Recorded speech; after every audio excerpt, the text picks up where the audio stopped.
paz do Senhor, queridos. Louvamos o nome do Senhor por estarmos na sua casa. Louvamos o nome do Senhor por iniciarmos essa semana na sua presença. Louvamos a Ele pela liberdade que temos até aqui em servi-lo. Bendito seja o nome dEle, porque até aqui tem nos sustentado o Senhor. Amém, amados? Agradeço de todo o meu coração estar aqui neste final de semana, primeira vez em Catanduvas. Minha gratidão ao pastor Jeremias, sua digna esposa, preciosa do Senhor, pastor Valdemar, sua digna esposa, e cumprimentando a eles, cumprimento todos os obreiros desta casa, todas as irmãs, do campo de Catanduvas, agradecendo o voto de confiança, viu, pastora Sônia? Muito obrigada pelo voto de confiança, pastor Jeremias, por permitir que eu ministre a palavra do Senhor a um rebanho tão especial quanto esse. Que o Senhor continue vos abençoando, queridos. E que a mesma graça que os trouxe até aqui permaneça sobre vós até o fim. Porque Deus é bom e a sua misericórdia dura para sempre. Amém?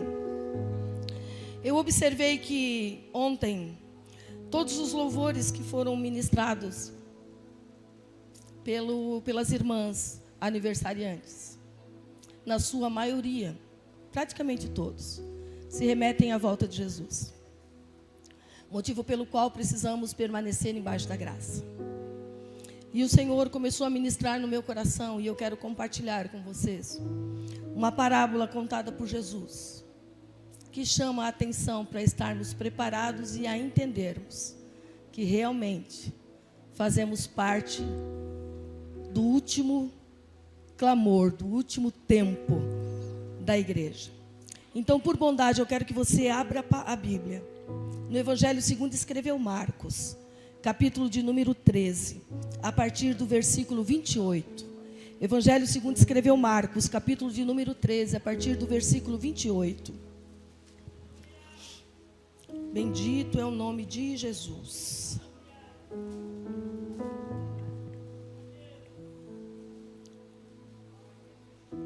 Diz assim a palavra do Senhor, em Marcos 13, a partir do 28. Mas aprendei da parábola da figueira. Quando o seu ramo já está tenro e brotam folhas, sabeis que está próximo o verão. Assim também vós, quando virdes acontecer essas coisas, sabeis que está perto as portas. Na verdade, eu vos digo que não passará esta geração até que todas essas coisas sejam feitas. O céu e a terra passarão, mas as minhas palavras não passarão. Mas daquele dia e hora nenhum homem sabe, nem os anjos que estão no céu, nem o Filho, senão o Pai. Tomem cuidado, vigiai e orai, porque não sabeis quando chegará o tempo. Porque o Filho do Homem é como um homem viajando para longe, que deixou a sua casa e deu autoridade aos seus servos, e a cada homem seu trabalho, e ordenou ao seu porteiro que vigiasse. Vigiai, portanto, porque não sabeis quando virá o Senhor da casa, à tarde, ou à meia-noite, ou ao cantar do galo, ou pela manhã, para que, vindo ele de repente, não vos encontre dormindo. Amém? Que o bondoso Espírito Santo, que é mestre por excelência, continue ministrando nas nossas vidas, nos nossos corações, nas nossas mentes, como Ele sempre faz quando nós nos reunimos em nome de Jesus, para a glória de Deus Pai. Amém. Podeis vos assentar. Queridos,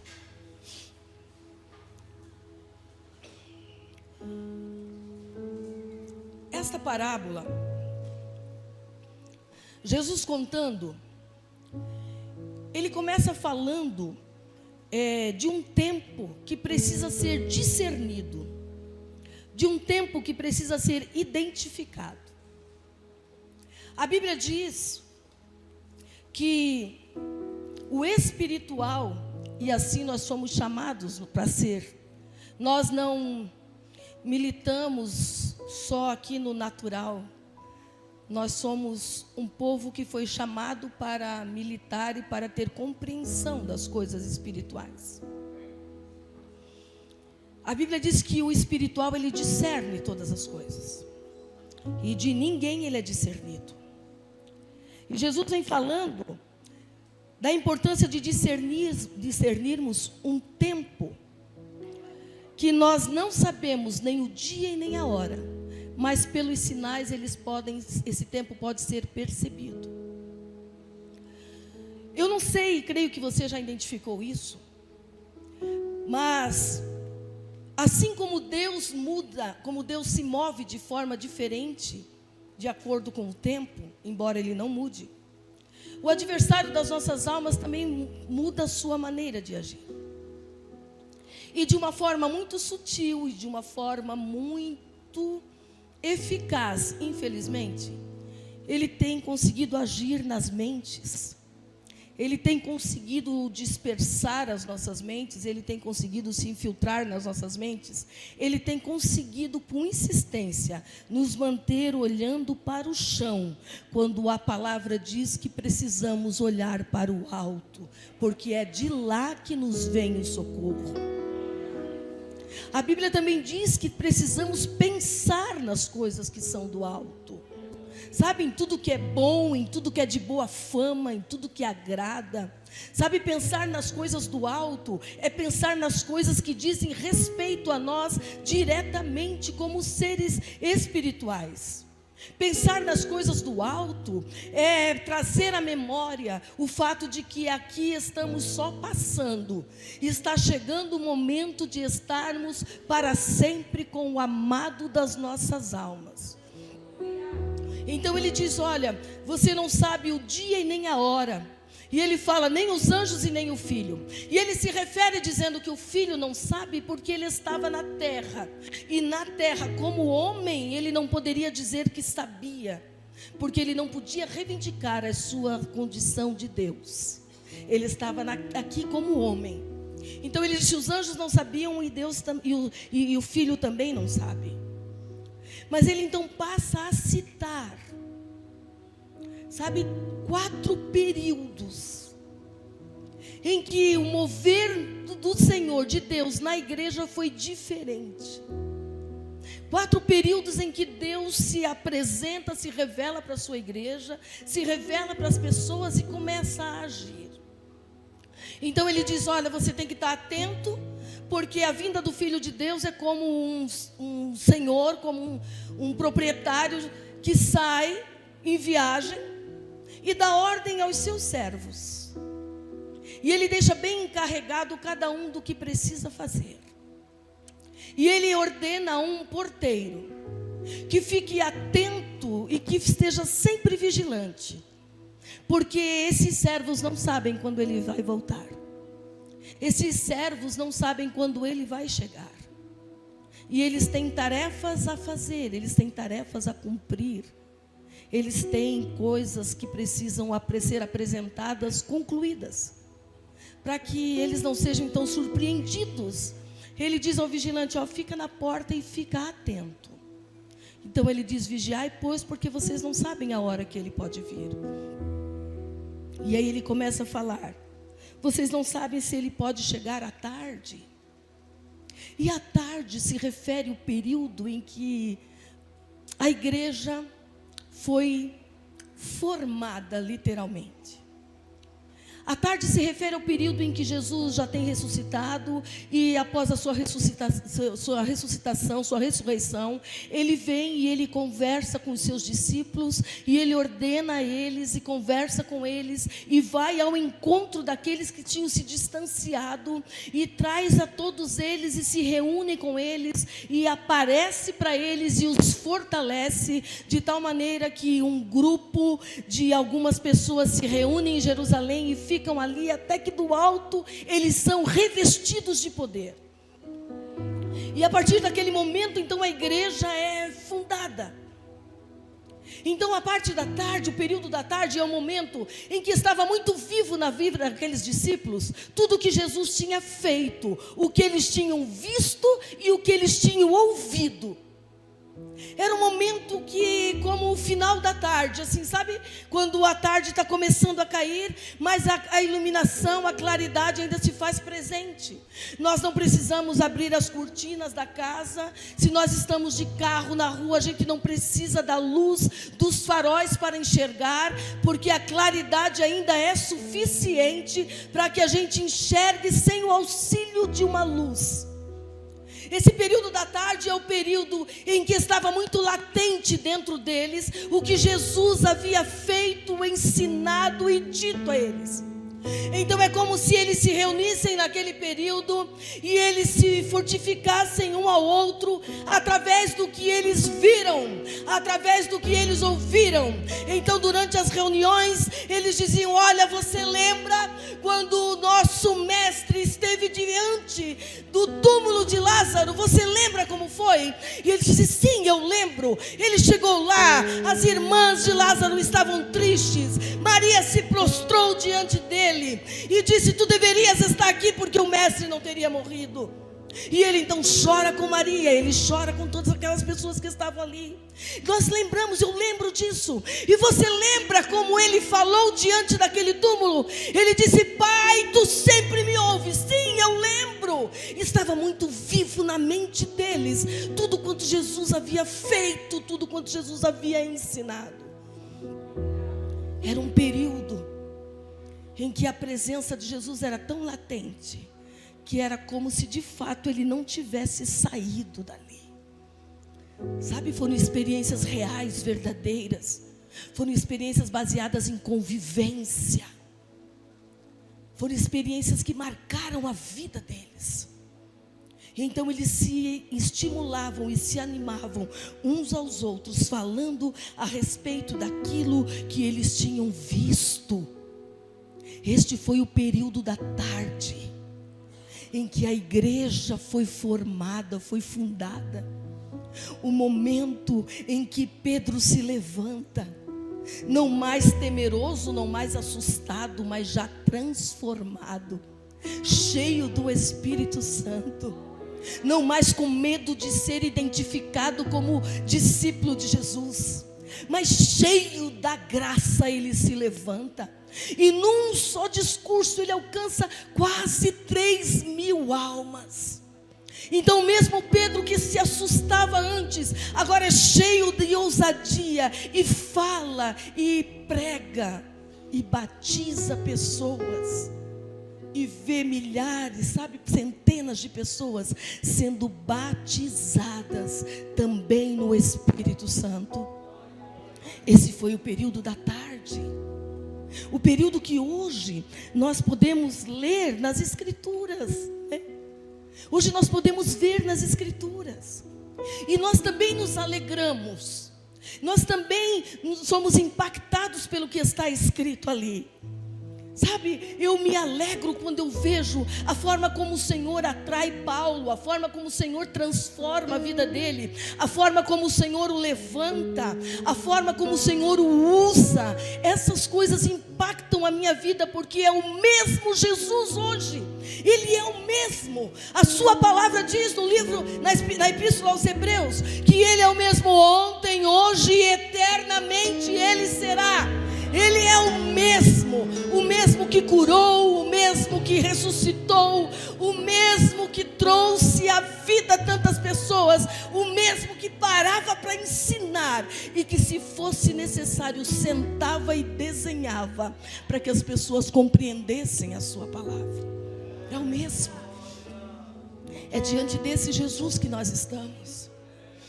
É esse Jesus que ainda consegue olhar, e sempre assim o fará, olhar e identificar o que dá dentro do nosso coração. É esse Jesus que nós servimos, que não olha só a nossa aparência, mas consegue ir lá no âmago da nossa alma, lá dentro, onde ninguém consegue chegar, só Ele. Ele consegue ir lá dentro e ver o que é que está nos incomodando. É o mesmo Jesus, é o mesmo. Mas ele ensinando, ele diz: olha, você não sabe se é no período da tarde ou se é à meia-noite. E a meia-noite se refere a um outro período da igreja, porque a salvação, a nossa jornada, O tempo, a dispensação da graça é dinâmica, não para. A dispensação da graça é dinâmica. A salvação, ela precisa ser dinâmica. Paulo nos instrui que a nossa salvação, ela precisa ser, ela precisa crescer, ela precisa desenvolver. A fé é dinâmica, a fé precisa crescer. Sabe, a fé precisa desenvolver de tal maneira que, embora eu esteja enfrentando, se eu estiver enfrentando um desafio muito grande, dentro de mim há de ter essa fé que desenvolveu, e eu posso continuar crendo que sim, Ele ainda é e sempre será poderoso para fazer o impossível.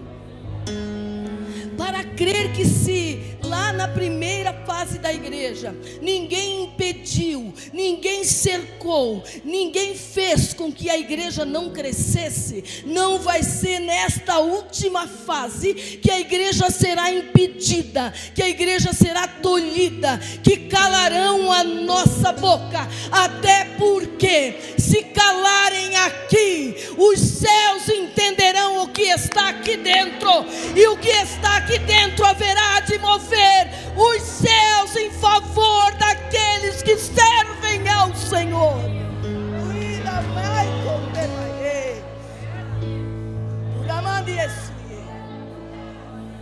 Você entende? Chega o segundo período. Chega o segundo período, o período da meia-noite. Foi um período de uma escuridão longa. Um período onde a igreja começou a ser perseguida. Um período onde as pessoas passaram por muitas dificuldades. Os fiéis começaram a ser lançados em covas de leões. Os jovens eram incinerados vivos. Sabe? Se colocava assim, como se fossem poste de luz. Se amarrava e se incinerava, se botava fogo. Mulheres grávidas, foi um período muito difícil. Foi um período onde a idolatria se instaurou. 307, 308 depois de Cristo. E falar em idolatria, sabe, foi onde se entrou a mentira para deturpar, para fazer com que os olhos das pessoas se voltassem para outra coisa, para apagar o que foi colocado, a chama que queimava no coração daquele povo que veio e transmitiu aquilo no período da tarde para o período da meia-noite. Sim, porque mesmo muitos terem sido queimados, mesmo diante de muita dificuldade, o Evangelho seguiu. O Evangelho seguiu. Sabe por que o Evangelho seguiu? Porque o período, a turma, me deixa falar assim, a igreja da parte da tarde, ela cria que Jesus ia voltar. Ela cria, olha, ele foi e ele vai voltar. Ele vai voltar. Não é uma história, não é Deus passando a mão na nossa cabeça para que a gente sirva a Ele alegrinho, não. É verdadeiro o que Ele nos disse. Ele nos disse, olha, no mundo vocês terão aflições, mas tendem bom ânimo, porque eu venci o mundo. Ele disse, olha, não desanimem, sabe, não se turbe, não desanime, não se angustie o vosso coração. Creiam em Deus e creiam também em mim, Ele disse. Na casa de meu pai há muitas moradas, e se não fosse assim eu não vos teria dito, eu vou preparar lugar, e quando eu preparar lugar eu volto, porque eu quero que vocês estejam onde eu estou também. Ei, nós não podemos desanimar agora. Nós não podemos desanimar agora. Porque a primeira igreja, sabe, a primeira fase da igreja, aguardou que ele viesse. Estava quente no seu coração o fogo. Mas ele não veio. E ele não veio porque ele se esqueceu. Ele não veio porque ele não tinha vontade de cumprir o que disse. Ele simplesmente não veio porque ainda não era o tempo. Ele não veio porque ainda não é o momento da sua vinda. Ele não veio porque ele morreu por uma humanidade. E a Bíblia diz que é da vontade do Senhor que todos se salvem. A gente sabe que não será assim, porque a salvação passa pelo nosso direito de escolha. Mas a vontade do Senhor é que todos se salvem. E Ele não veio na primeira parte da igreja, mas os irmãos do primeiro tempo, eles insistiram e foram anunciando. E entregaram, sabe, a mensagem para o povo seguinte, para a igreja, para a próxima fase da igreja. E entregaram uma mensagem quente. Entregaram uma mensagem, sabe, com fogo. Uma mensagem consciente, convicta de que Ele vai voltar. A segunda fase da igreja enfrenta então essa grande escuridão. A entrada da idolatria, a entrada da mentira, onde se tenta esconder de todos os jeitos a verdade, onde se tenta colocar na cabeça das pessoas que a salvação não é pela graça, e que ela também não é de graça. Na verdade, ela é pela graça e ela é de graça para nós. Ela não foi de graça conquistada, porque ela custou a vida de Jesus, o sangue precioso de Jesus, que diz a Bíblia, voluntariamente, deliberadamente, Ele se apresentou e disse: eu abro mão de quem sou, tomo a forma de servo, me torno semelhante aos homens, e desço vivo lá, e compro com o meu sangue, homens de todos os povos, tribos, línguas e nações, para o meu Pai, para Deus. Bendito é o Senhor. Nós não podemos desanimar agora.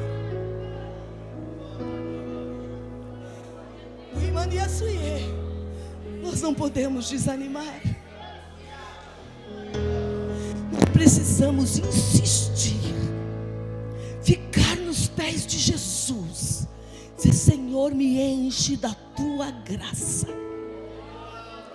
me enche. Esses irmãos passaram por muitas dificuldades, morreram cantando, morreram declarando que criam em Jesus Cristo. Você entende? E entregaram para a próxima fase da igreja a mensagem quente. Não uma mensagem de revolta porque morreram por Cristo, mas uma mensagem de quem entendeu que foi chamado para padecer os sofrimentos de Cristo. Uma mensagem de quem entendeu: olha, Ele sofreu por mim, eu me disponho a sofrer pela sua causa. Ele não me negou, eu não o negarei. Eles fizeram como fez Esther, que é uma mulher que pode, meu Deus, que nós temos como referência. Esther, quando entendeu o seu lugar no propósito de Deus, ela disse: eu vou. Se eu morrer, morri, mas eu vou. Você entende? Escuta, Deus conta contigo. A mensagem ainda é a mesma. Deixa Ele te levantar. Enquanto nós estivermos aqui na terra, o Espírito Santo estará conosco. E Ele é aquele que assopra, abraça. É Ele que nos mantém acesos. É Ele que nos mantém dispostos. É Ele que nos mantém, sabe, prontos. É Ele que nos mantém em alerta. É esse Espírito Santo. É Ele que tem a incumbência de interceder por nós com gemidos inexprimíveis. É Ele que nos dá a convicção de que eu não caminho sozinha, desde que resolvi aceitar a Jesus Cristo quando Ele me chamou. Ei, você não está sozinha, você não pode desistir agora. Você não pode desistir agora. Agora não. Nem hoje, nem amanhã. e nem nunca até que Ele venha. Você não pode desistir. Ele nunca disse que seria fácil. Não foi fácil para ninguém, sabe, mas me emociona pensar em como os discípulos, como aqueles homens foram impactados, sabe, como Paulo, como aquele povo, como Estevão, como eles foram impactados com a mensagem do Evangelho. Sabe, de tal maneira, Jesus era tão grande para eles, era tão importante na vida deles, que quando chega a hora de morrerem, Pedro diz: não, eu não sou digno de morrer como ele, me crucifica de cabeça para baixo. Estevão está sendo apedrejado, e está dizendo: olha, perdoa, Pai, porque eles não sabem o que estão fazendo. Sabe, e nenhum deles, João, o velhinho João, é jogado lá na ilha de Pátimos para morrer, depois de ter sido colocado num tonel de óleo quente. Mas saber que tinham direito à vida eterna era o que os fazia levantar todo dia. Era o que fazia os levantar todo dia. Você entende? Como o Senhor precisa trabalhar na igreja no Ocidente. Nós somos uma igreja muito mimada aqui no Ocidente.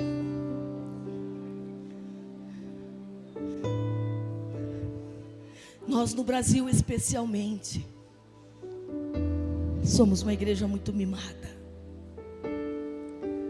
A gente ainda acha que se fizer, Deus vai fazer o que a gente quer.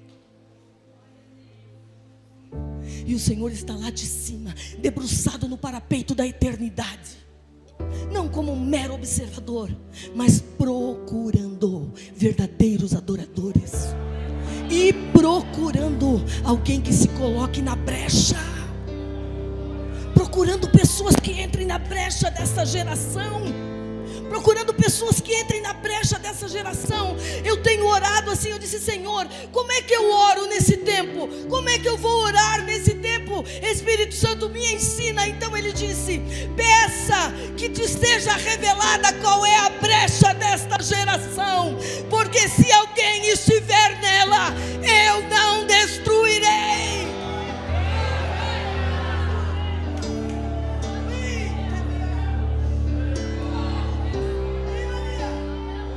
Você entende? Eu estou me incluindo, a gente quer que Ele faça coisinhas para nós, e Ele quer nos levantar como um supridor para essa geração, como alguém que toma a dor dessa geração e se coloca diante dEle e faz com que essa geração seja alcançada pela salvação. Nós precisamos ter muita graça e inspirar, sabe, graça suficiente para inspirar outros. Esse povo morreu, mas não ficou sem testemunha. Tanto que o Evangelho chegou até nós, porque Deus não fica sem testemunha. Sempre há o remanescente, sempre há o que busca, sempre há o que ora, sempre há o que deseja mais, sempre há o que entende que Deus verdadeiramente é o que tem o controle de todas as coisas. Não fica sem testemunha. E para fechar esse período da meia-noite, se viveu o que se chamou de Santa Inquisição. Se decretou santo o período em que se matou os santos de Deus. Porque santo não é perfeição. Santo é todo aquele que já foi separado para caminhar com o Senhor, todo aquele que foi chamado e aceitou, então está separado. Não milita mais segundo a carne, como diz a palavra, mas milita segundo o Espírito.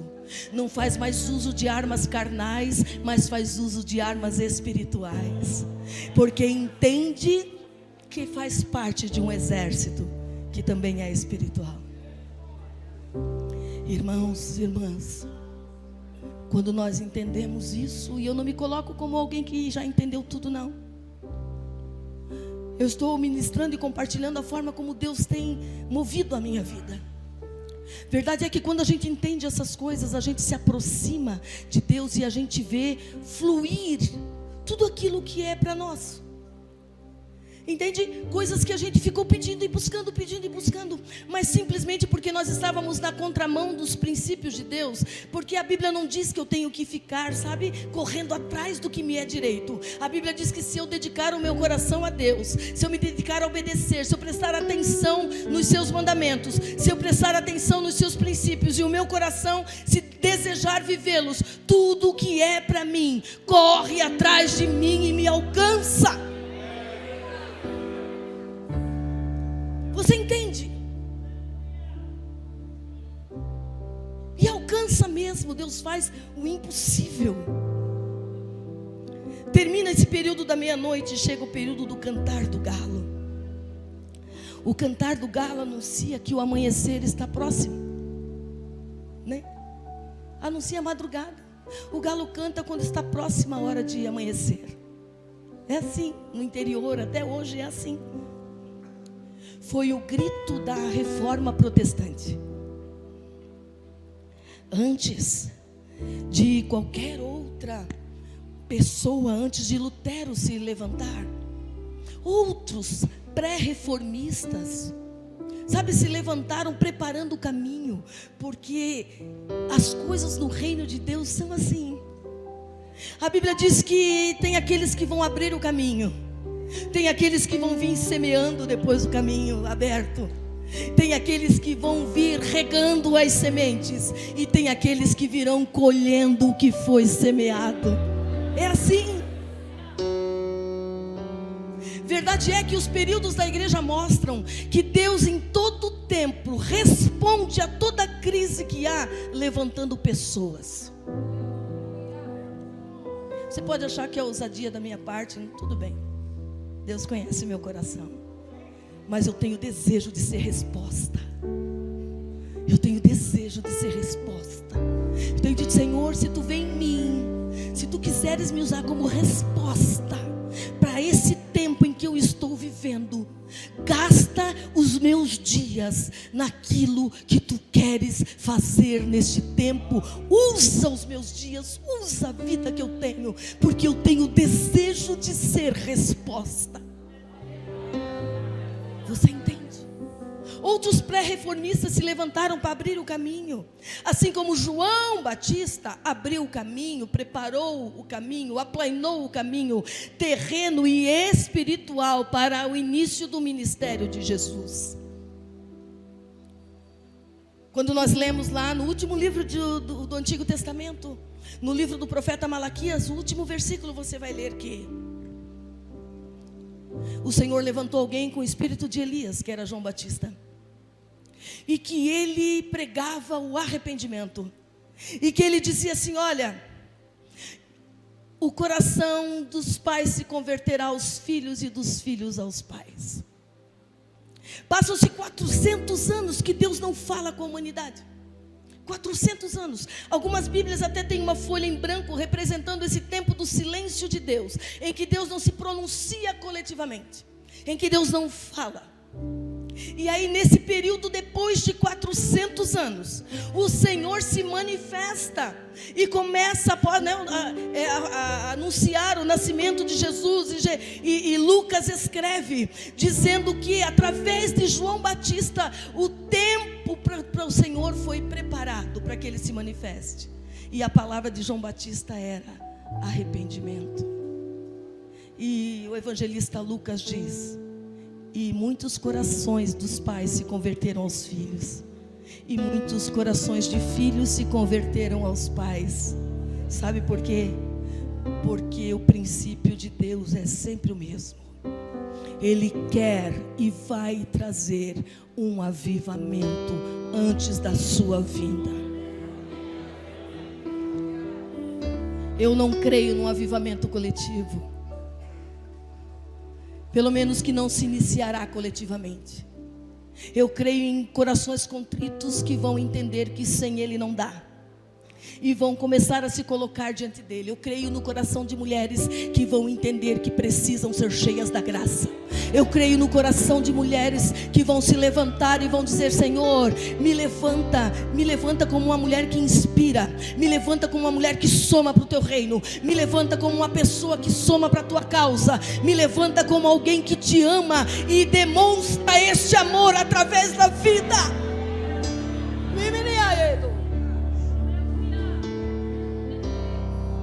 E Ele nos levantará para abrir o caminho, para semear, para regar a semente ou para colher, mas Ele nos levantará. Outros pré-reformistas foram levantados, entre eles John Huss,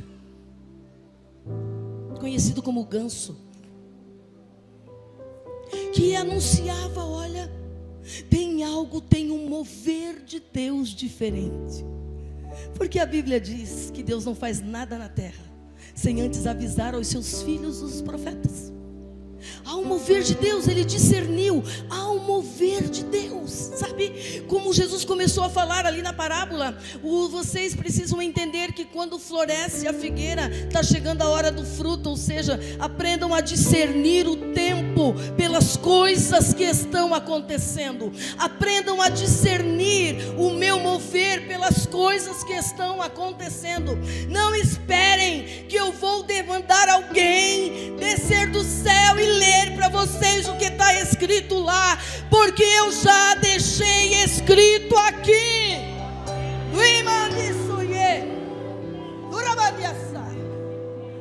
Eu já deixei escrito. Foram alguns séculos. Olha que já tentaram destruir essa palavra.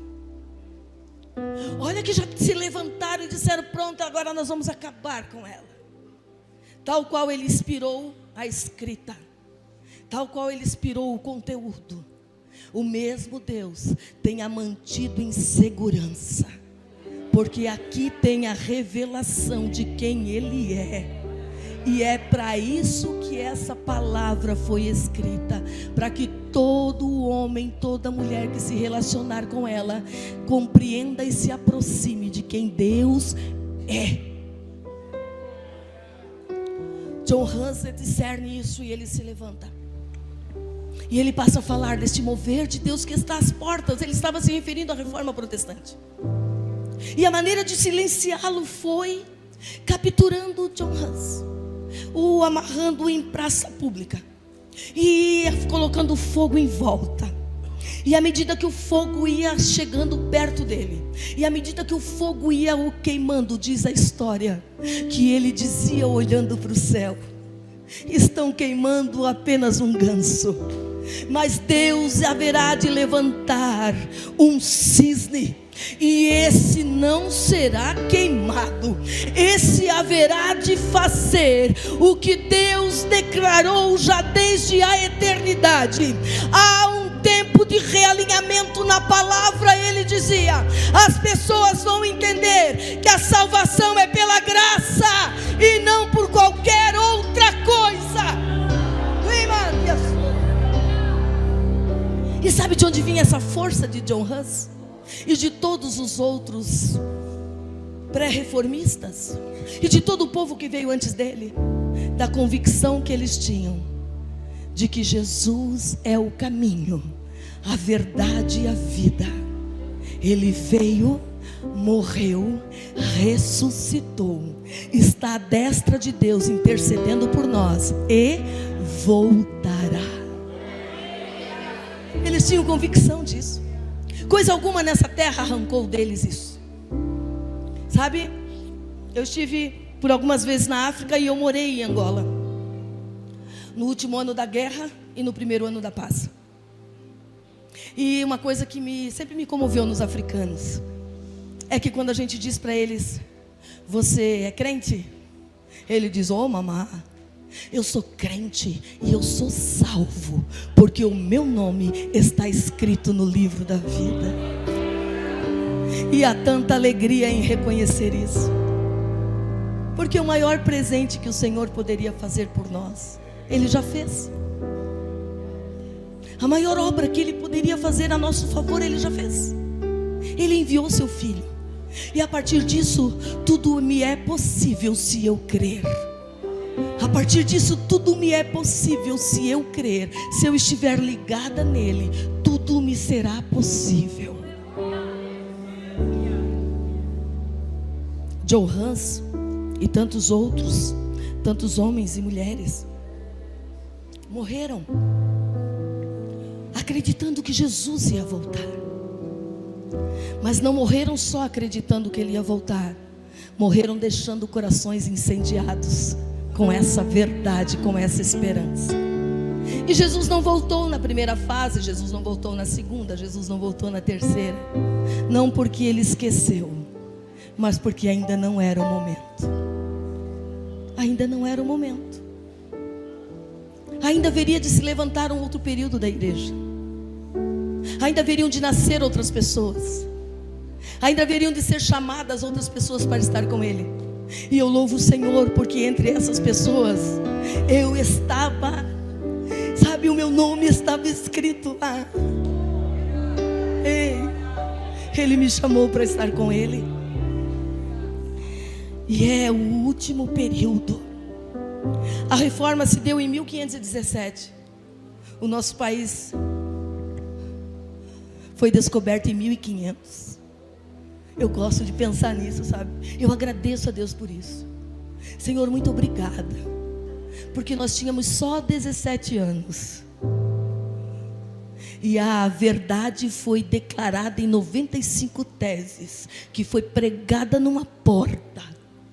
E entre elas estava escrito que a salvação é pela graça.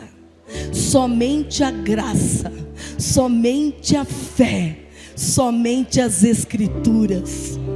Então, um bebezinho, nós tínhamos só 17 anos.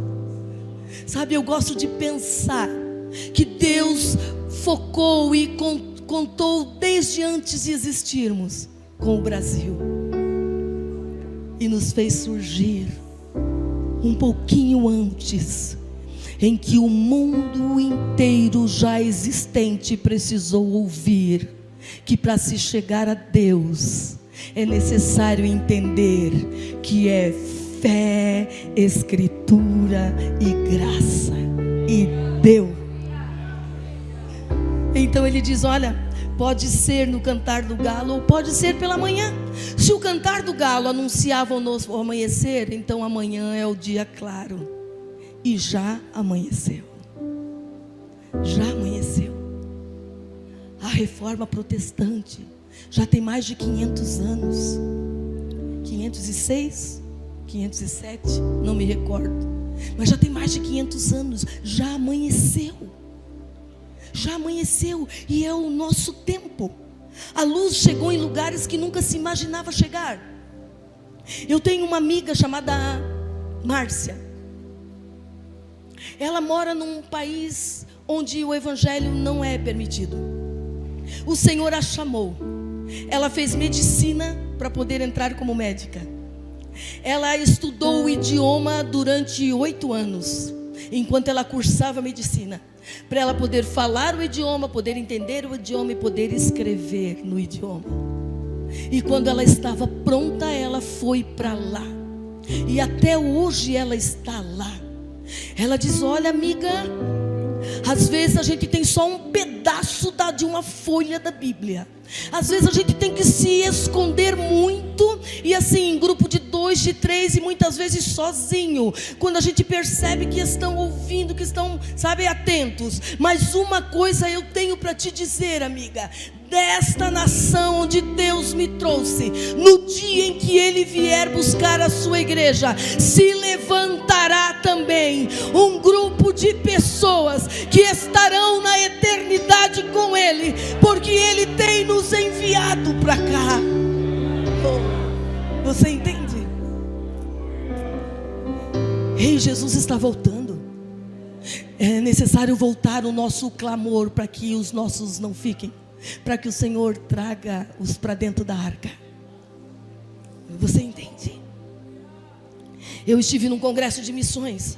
Eu amo missões. Eu estive num congresso de missões. E lá tinha um jovem de 17 anos que é missionário na Índia.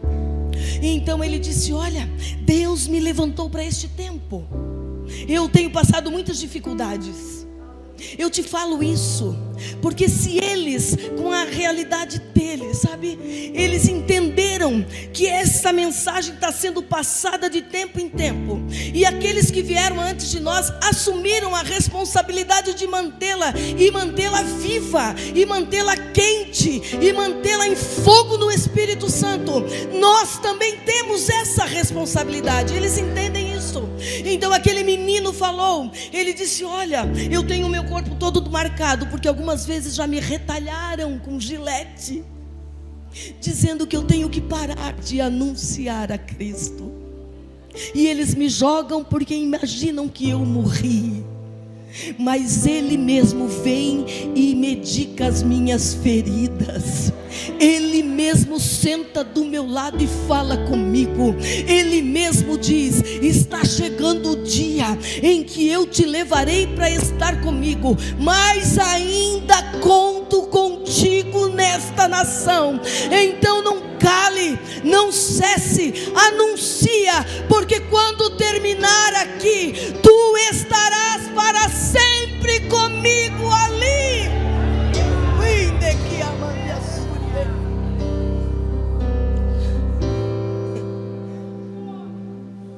Ele não está dizendo com isso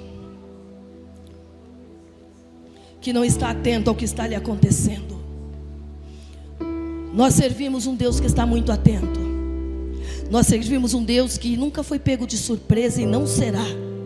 Nós servimos um Deus que conhece todas as coisas, que não se surpreende, mas nos surpreende com o seu cuidado. Nós não podemos parar agora. Nada pode nos intimidar agora, porque este povo veio vindo e ninguém impediu que o reino de Deus ficasse sem testemunha. Os leões engoliram a muitos, mas não ficou o reino, a igreja do Senhor não ficou sem testemunha. Você entende? Não vai ser agora que vai ficar. A igreja do Senhor é militante e vencedora. Eu creio. Eu quero que o Senhor me use, eu creio. Então eu quero te entender, quero te explicar. Porque ainda há muitos lugares que precisam chegar. Olha quantos idiomas ainda não foi. As pessoas dizem: mas Jesus não vai vir enquanto todas as nações não tiverem isso, não tiverem a Bíblia traduzida, ou todas as nações não tiverem recebido a Cristo. Nós vivemos o advento da quarta parede que caiu. A internet nos leva onde a gente jamais imaginou que iria. Caiu a parede que separava o mundo. Caiu. Nós temos que entender isso. Caiu. Nós também temos que entender que se nós não fizermos, o Senhor jamais ficará sem testemunha. Então alguém fará. Nós temos que entendermos que aquele que nos chamou, Ele é responsável por nós. Ele está atento a tudo que acontece conosco. Ele está atento à nossa família. Ele está atento à nossa vida. Ei, nós estamos vivos. Ele está cuidando de nós. Nós precisamos entender que todo esse povo, sabe? O povo lá da tarde, que era tão vivo, eles passaram, que era tão viva a mensagem, eles passaram e entregaram para outra fase da igreja. E eles receberam uma palavra quente e transmitiram para outra fase. E a palavra ainda estava quente. E a terceira fase da igreja entregou a mensagem para nós. Para muitos que já foram, que já dormem no Senhor, mas inclusive para nós que ainda estamos aqui. E na minha mão, na nossa mão, a mensagem também chegou quente. Eu tenho a responsabilidade de não deixá-la esfriar. Eu tenho a responsabilidade de não só dizer que eu estive numa conferência que o título era Mulheres que Inspiram Graça.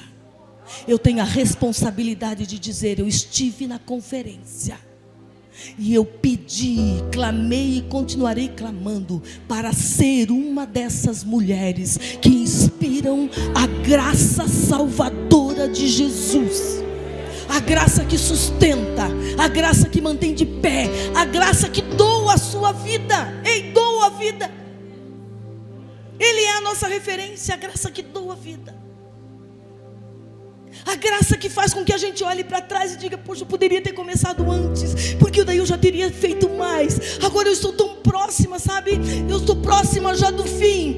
Eu me converti com 27 anos. Eu queria ter começado antes. Eu queria poder chegar diante do meu mestre, olhar nos seus olhos e ter os molhos para lhe entregar em gratidão.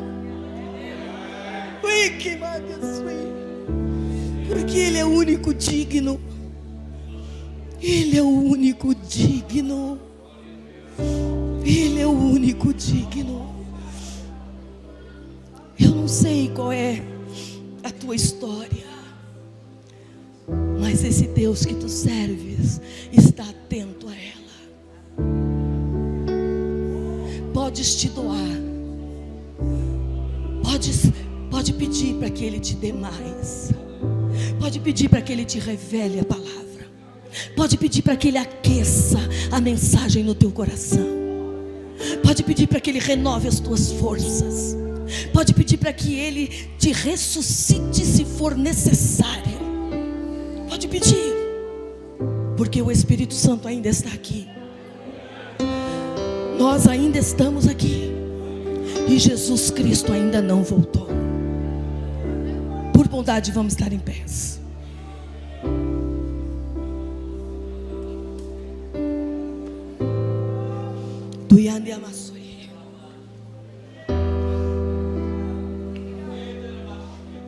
Você precisa entender que se você se dispor, você vai experimentar, sabe, um fluir tão grande da graça de Deus sobre a tua vida.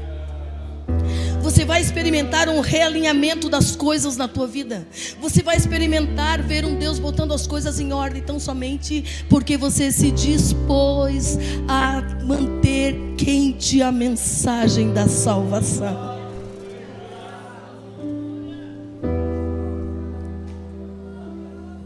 Você vai ver o Senhor botando as coisas em ordem. Você vai ver o Senhor chamando aquele que está longe, salvando aquele que nunca quis, transformando aquele que precisa, tão somente porque você vai pedir. Mantém quente a mensagem da salvação dentro de mim. Tem uma geração nova chegando, se levantando. Eu quero sair daqui deixando corações queimando do jeito que o meu coração queima. Eu tenho dito, eu tenho só um filho e eu converso com ele e ele diz: mãe, eu já entendi. Mãe, eu sei que eu fui chamado para cuidar de vidas. Mãe, eu sei quem é Jesus. Mãe, ele fala comigo.